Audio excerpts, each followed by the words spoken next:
여러분들 반갑습니다. 오늘은 우리 전 시간에 이어서 소득공제 항목 한번 살펴보도록 하죠. 우리 하고 있는 위치가 어디쯤인지 한번 보도록 하겠습니다.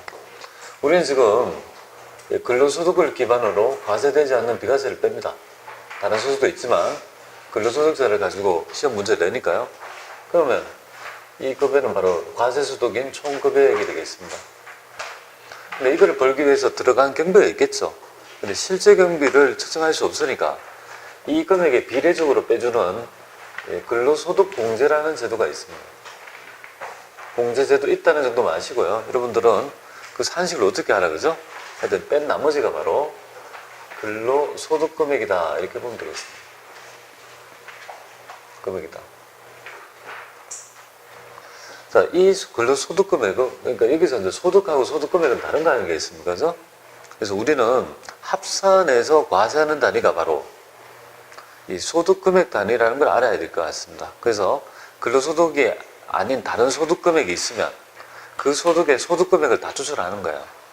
그리고 이 소득금액을 이제 모아가지고 이제 과세하는 그런 입장을 찬다. 즉, 합산하는 기준소득은 바로 소득이 아니고 소득금액이 된다. 그래서 만약에 다른 소득이 없으면요, 이 일종의 소득이 바로 종합 소득금액이 되겠죠. 여기, 그죠? 요 금액이 곧 다른 소득이 없으면 요 금액이 바로 종합소득금액이 되겠습니다. 그럼 여기서 뭐를 빼냐면 소득공제를 빼요. 소득공제는 그게 인적공제하고요, 사람에 관계된 거 인적공제하고 특별공제, 이렇게 지금 빼주고 있다는 거죠. 그죠? 그래서 이거 뺀 나머지가 바로 과세 표준이 되겠죠. 그죠? 곱하기 이제 세율을 곱하고, 세율은 최저세율이 6%에서 최고세율이 42%, 7단계 초과 누진이고요. 여기서 산출세액이 넣을 것이고, 여기서 세액공제를 빼요. 공제를 뺀다. 여기 8종이 되겠습니다. 빼면 요게 바로 결정세액이 되고, 이 결정세액이 바로 우리가 내야 될 세액이다, 이거죠. 이런 구조에 의해서 도출이 된다는 정도만 알면 돼요. 이런 구조에 의해서 도출된 결과값은 얘가 계산하니까, 그죠? 이런 구조에서 계산되구나 라는 걸 알고요. 우리는 지금 요거 인적공제는 사람과 관계된 거 아니에요, 그죠? 기본공제 150만 원씩 해주는 거 있죠. 요건이 되는 연령과 소득금액 요건을 만족하면 150만 원 해주는 거 있고, 그 다음에 추가공제 있죠. 기본공제 대상자를 해주는 추가공제, 경로자, 장애인, 부녀자, 한부모, 뭐 이렇게 있죠. 그런 것들을 우리가 배웠던 것 같아요. 그러면 이제 소득공제 중에 특별공제가 바로 여기에서 연금보험료, 국민연금 있잖아요, 그죠? 연금보험료 공제하고 우리 보험료 공제 있죠. 사회보험료, 여기, 그죠? 그리고 국민연금, 그죠? 우리가 납입한 거, 그 다음에 우리가 사회보험료, 건강보험이랄지, 우리 고용보험료 납입한 거 있지 않습니까? 이런 것도 공제가 되는데, 얘들은 공제가 된다는 정도만 알면 되겠습니다. 우리가 직접적으로 어떤 란에 입력할 일은 없습니다. 왜냐하면 프로그램상 근로자의 급여대장에서 공제한 4대 보험료 본인부담분을 자동으로 끌어가지고 공제해주는 구조를 가지니까 나중에 연말정산을 할 때 보면 끌어한 자료의 결과물만 보면 되겠습니다. 하여튼 공제가 되긴 되는데 우리는 뭐야? 할 일은 없다라고 보면 되겠습니다. 우리가 수정할 수 없어요. 급여대장에서 끌어가는 형태니까. 그럼 여기서 말고 있죠. 중에서는 바로 주택자금하고요, 신용카드, 이렇게 두 개를 이제 배워야 되는 거죠. 그래서 그때 우리는 지금 여기를 배운다 해보죠. 소득공제, 세액공제하고 소득공제는 다른 거 아니겠습니까? 자, 그런데 우리가 배워야 될 거는요, 엄밀히 따지면 8개예요. 8개인데요. 그 8개 중에서 3개는 소득자 본인만 돼요. 어떤 거? 뭐 주택자금이랄지, 연금저축이랄지, 월세는요, 소득자 본인만 된다고요. 그러면 우리가 논점이 되는 거는 뭐냐면, 부양가족이 지출된, 그죠? 어떤 특정한 금액이 과연 공제가 가능한지, 얘가 어렵다, 그죠? 그죠? 그래서 제가 지금 우스갯소리로 5강이라고 했는데, 5개 정도를 익히자라고 말씀드렸고, 5개의 논점이 바로 우리가 어제 배웠던 것 중에 신용카드하고 보험료하고 의료비하고 뭐 교육비하고 뭐 그죠? 기부금 뭐 이런 것들이 있었지 않습니까? 자, 혹시 기억납니까? 깐깐한 기본공제 요건이 뭐죠? 기본공제 요건? 연령 요건과 소득금액 요건. 요걸 다 만족해 줘야지만이 부양가족 중에 만족해야지만이 공제해주는 항목은요. 바로 있죠. 깐깐한 보험료라 했습니다. 그죠? 보험료는 다 따져봐야 된다. 그죠? 내가 소득자가 지출된 금액 중에서 부양가족한테 지출된 보험료 중에서 그 지출한 보험료가 대상이 나이도 20세 이하여야 되고 혹은 60세 이상이 되거나 해야 되고 돈도 뭡니까? 소득도 100만 원 총급여라면요.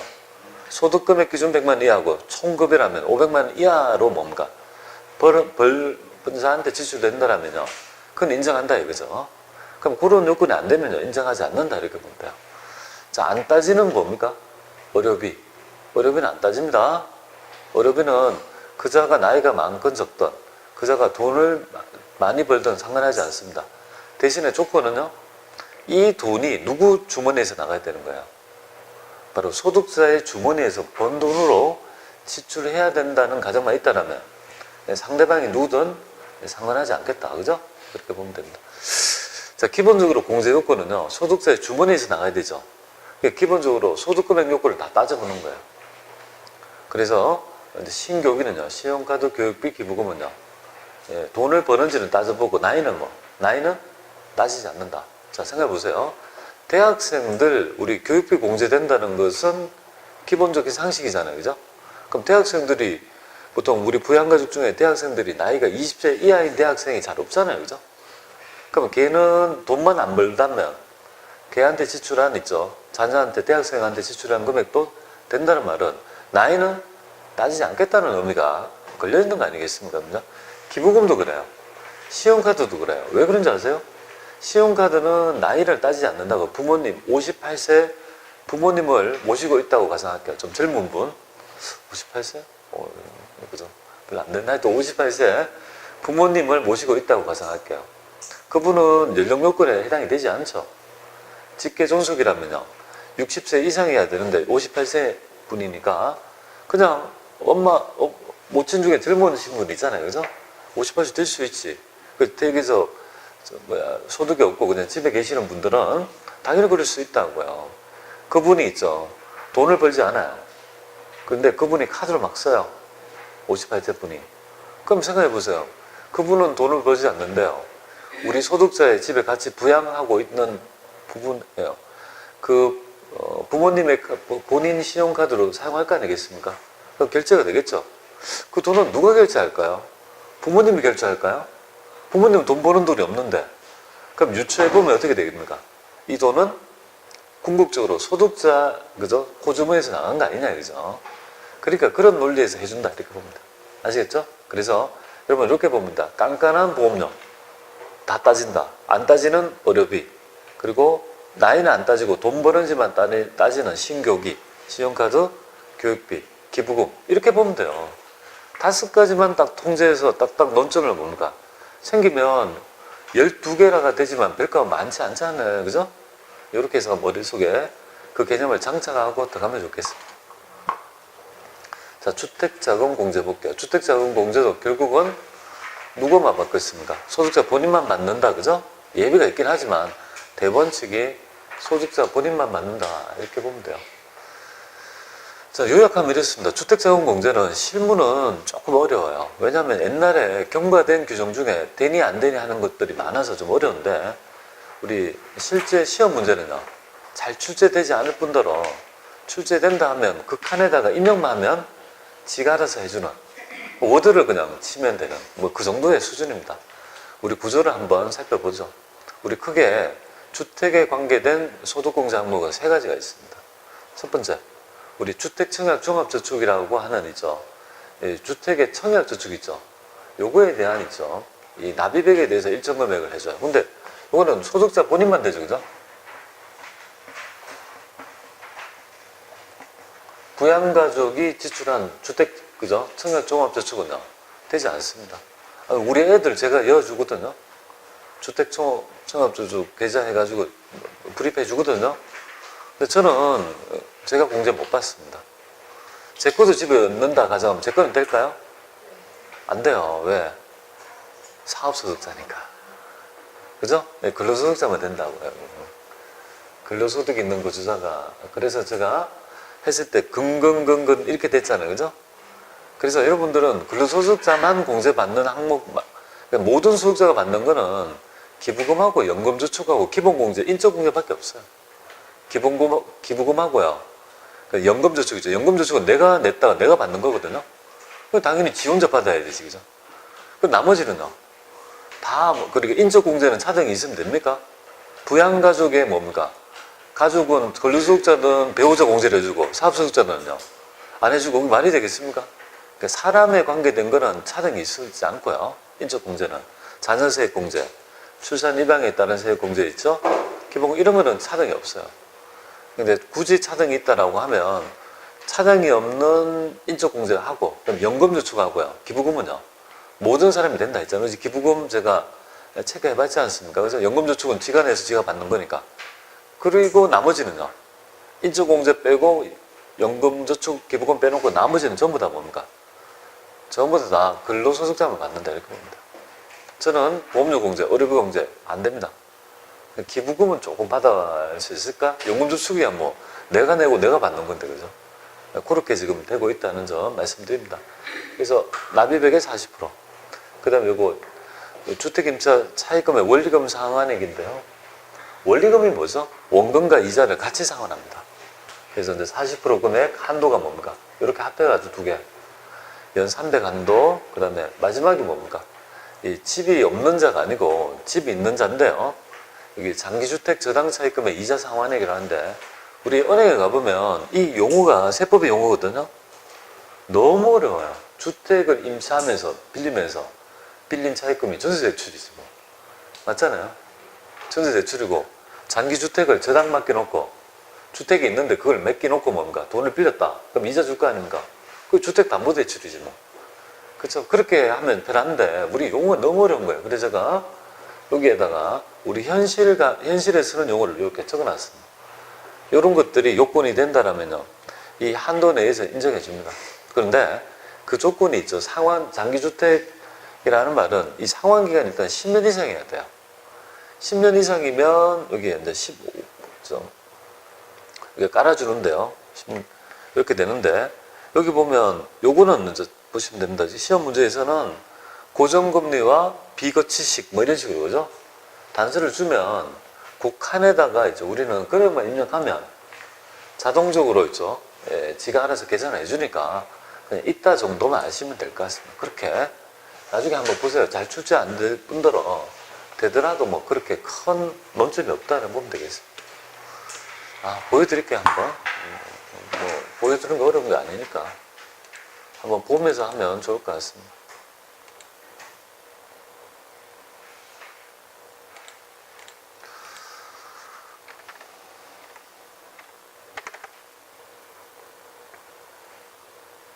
네, 나중에 저기 원천세에서 원천징수 추가 할 건데요.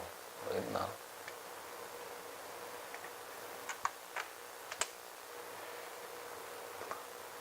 자, 보여드리겠습니다. 여기 보면 이렇게 나타날 건데 여기 보시면 왜 이렇게 소득이 없어?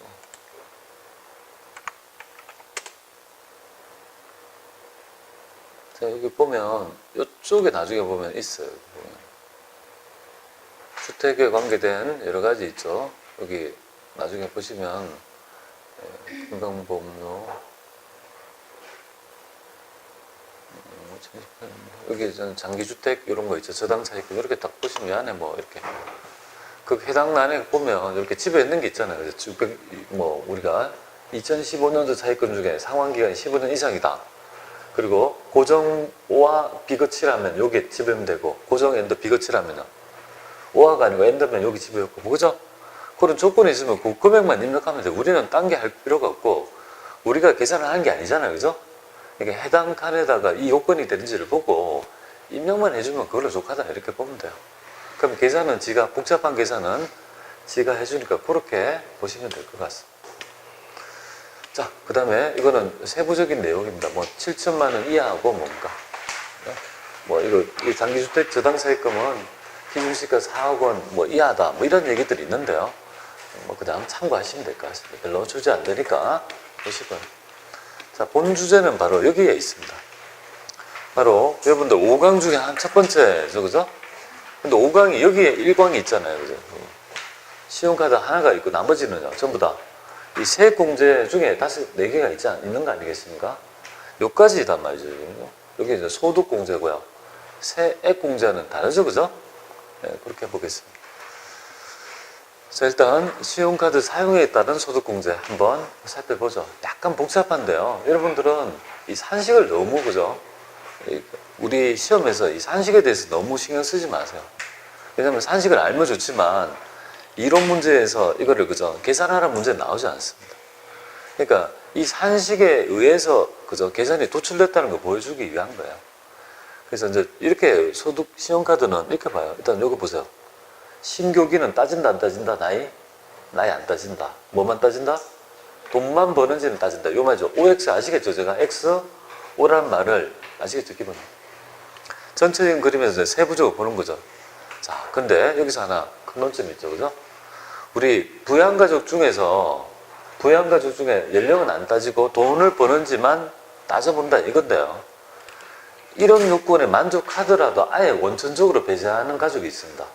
그래서 신용카드는요, 형제자매가 사용한 거는요, 인정해주지 않는다 이렇게 보면 돼요. 형제자매의 신용카드 사용액은요, 공제를 아예 안 해준다 이렇게 보면 되겠습니다. 자, 신용카드 공제는 이렇게 해줘요. 좀 복잡한데요. 그냥 간단하게 보죠. 신용카드를 썼다 해서 다 해주는 게 아니에요. 내가 현금 서비스도 받을 수 있죠, 그죠?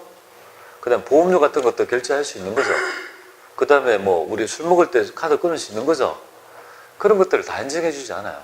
우리 법은 여기에 신용카드 사용액으로 보는 금액이 제한하고 있습니다. 그러니까 사용한 것 중에 요거 나중에 요거 안 쓰는 거 요거 있잖아요. 인정되지 않는 거 있죠. 요런 것들은 제외하고 나머지만 인정해 준다. 그래서 시험 문제 보면 여기 중요하겠죠, 그죠? 사용한 것 중에서 요거는 이제 인정 안 해주는 거니까 신용카드를 5천만 원 사용했대요. 그 중에 이런 것들이 있으면 뭡니까? 빼고 뭡니까? 나머지만 금액을 입력할 수 있어야 된다는 걸 말씀드립니다. 요거 이제 얘기할 거다, 그죠? 자, 근데 참고로 말씀드릴게요. 이런, 그죠? 공제 배제되는 금액을 뺀 공제가 가능한 금액 있죠? 그게 얼마 안 되는데, 그마저도 뭡니까? 최저 사용 비율이 있어요.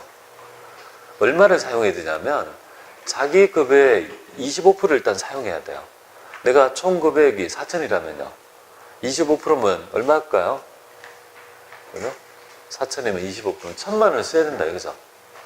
1,000만 원을, 그럼 내가 이 공제 가능한 사용 금액을 1,000만 원 쓰기 참 어려운데요, 지금 보면. 그럼 1,000만 원을 나름 열심히 해서 한 3천만 원, 2천만 원 정도 썼어요. 근데 공제 배제되는 걸 빼고 1,000만 원 정도밖에 안 된다면요. 내 연봉이 4천이면 1,000만 원, 2천이지만 공제되는 건 1,000만 원밖에 안 되니까 1,000만 원인데 최저 사용 비율이 1,000만 원이니까 뭡니까? 제로가 되는 거죠. 나름 열심히 2천만 원 썼지만 공제가 하나도 안 되는, 실제로 공제가 별로 없습니다. 그래서 이거 너무 신경 쓰지 말라 이거죠. 그리고 그 중에서도 뭡니까? 대상이 되는 거, 그럼 1,200 정도 우리가 심정적으로 보면 한 1,200 정도를 쓴다라고 가정해 볼게요. 참 어려운데요. 한 달에 카드로, 그죠? 사용할 수 있는 금액이, 그러니까 공제되는 거, 우리 먹고 쓰는 것만 해줘요. 그래서 뭐 여러 가지 공과금 이런 거 하나도 안 해줘요. 인터넷비 아무것도 안 해준다. 보험료 안 해주죠. 아파트 관리비 안 해주죠. 아무것도 안 해주는데. 유선비, 뭐 아무것도 안 해줘요. 통신비 이런 거 다 안 해줘요. 그럼 오로지 먹고 쓰는 것만 해준단 말이에요. 그럼 그거가 있잖아요. 1,200이 된다는 게 굉장히 어렵거든요. 그럼 1,200이다 가정하면 1,000만 원까지를 뭡니까? 1,900, 4,000이면 1,000만 원이잖아요. 그죠? 그럼 1,200이면 초과하는 금액이 200이잖아요. 그죠? 200을 공제 주는 게 아니잖아요. 여기서 공제 주는 거니까. 그죠? 여기서 공제 주는 거잖아요. 200을. 그럼 200에 몇 프로를 해주는 거예요? 200에. 신용카드는 15%, 현금 영수증이나 직불카드 30% 해주거든요. 그럼 신용카드라면 얼마는 거예요? 그럼 30만이죠. 그럼 30만을 빼주는 겁니까? 아니에요. 30만 빼주는 게 아니고 여기에서 뭡니까? 세율만큼. 그럼 자기의 캐시백이 얼마 되는지 보자고요. 자기가 만약 6%밖에 안 된다면요. 6%면 얼마죠? 18,000원입니다. 아니 1년에 이걸 1200 정도 끊으려면요. 매일 얼마나 꼼꼼하게 챙겨서 18,000원 끊어야 되는 줄 아세요? 모든 생활을 할 때 다 카드 끊어야지 이 정도 나와요. 왜냐면 그러면 이런 사람 있죠. 내가 4,000 벌어가지고 원천 실수령액이 얼마냐면 한 300 정도 돼요. 300이 채 안 돼요. 4,000이 3,330, 한 380, 350 됩니까? 그 정도 되잖아요. 연봉4,000이. 그럼 뭐 50만 원 정도 떼고 내가 받는 거 한 실제 수령이 300도 채 안 된다고요. 그죠? 그 300을 다 쓴다 하더라도 뭡니까? 그럼 좋아. 극단적으로. 그걸 받은 걸 그대로 뭡니까? 한 번도 저금도 안 하고, 한 번도 뭐 없이 뭐 다 먹고 썼다고 가정할게요. 그러면 한번 보죠. 내가 그냥 3천, 내가 있는데 다 썼다. 3천을 다 썼다. 그죠? 3천, 뭐, 300이면 3,600인가요? 한 달에, 그죠? 실수령이 300이니까? 그럼 3,600이다. 근데 1,000만 원 빼면 2,600이잖아요. 그죠? 극단적으로. 그럼 2,600에 뭡니까? 15%는 인정해 줄 것 같죠? 1,000만 원 말씀입니다. 얼마입니까? 한도가. 이거 해서 금액이 아무리 많아도. 그래서 이거 다 합해가지고 뭡니까? 300만 원밖에 안 되죠. 아무리 많아도. 그러니까 매덕수도 안 된다 이거죠. 딱 한도가 정해져 있는 거죠. 근데 너무 짜죠, 그죠? 자, 그리고 있죠. 이 한도가 뭡니까? 이거 올해 바뀐 규정인데요. 여러분 너무 신경 쓰지 말아요. 자기 급여에 따라 있죠. 이것마저도 한도를 왜 줄였는지 모르겠어요. 보세요. 7천만 원 이하인 사람은 그죠? 300만 원 그대로 유지하는데 돈을 더 번 사람들은요. 한도를 뭡니까? 자꾸 줄인다고. 이런 사람들이